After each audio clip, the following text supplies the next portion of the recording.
സർക്കാർ അന്വേഷണം സ്വാഗതം ചെയ്യുന്നു. എന്നാൽ അന്വേഷണം കൊണ്ട് യാതൊരു ഗുണവും ഉണ്ടാകില്ലെന്ന് പാറമേക്കാവ് ദേവസ്വം സെക്രട്ടറി ജി രാജേഷ്.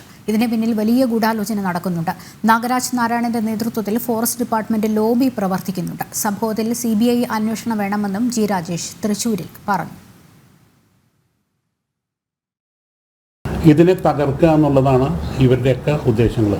ഇത് ഈ നേരത്തെ പറഞ്ഞ മാതിരി ഈ ഫോറസ്റ്റ് GP ഇത് അറിഞ്ഞിട്ട് ഇത് എന്തുകൊണ്ടാണ് ബഹുമാനപ്പെട്ട ഹൈക്കോടതിയുടെ ശ്രദ്ധയിൽ അദ്ദേഹം കൊണ്ടുവരാത്തതെന്നുള്ളതാണ് ഏറ്റവും വലിയ ചോദ്യം. ഇത് മാത്രം കണക്കിലാക്കിക്കൊണ്ട് ഇദ്ദേഹത്തിന് ഈ സ്ഥാനത്ത് നിന്ന് മാറ്റേണ്ടതാണ്. ഇത് റിക്വസ്റ്റാണ് ഫോറസ്റ്റ് മിനിസ്റ്ററോടും CM-നോടും. അദ്ദേഹം സുപ്രീം കോടതിയുടെ വിധികൾ പോലും ഇത്തരം റൂൾസ് ഉണ്ടാക്കുമ്പോൾ അദ്ദേഹം ഗൗനിക്കുന്നില്ല. അദ്ദേഹത്തിനെ ഇത് മുഴുവൻ നിയന്ത്രിക്കുന്നത് വേറെ പലരാണ്. ഈ വേറെ പലരും ആരാന്നുള്ളത് ഒരു CBI അന്വേഷണത്തിൽ മാത്രമേ തിരിച്ചറിയുള്ളൂ.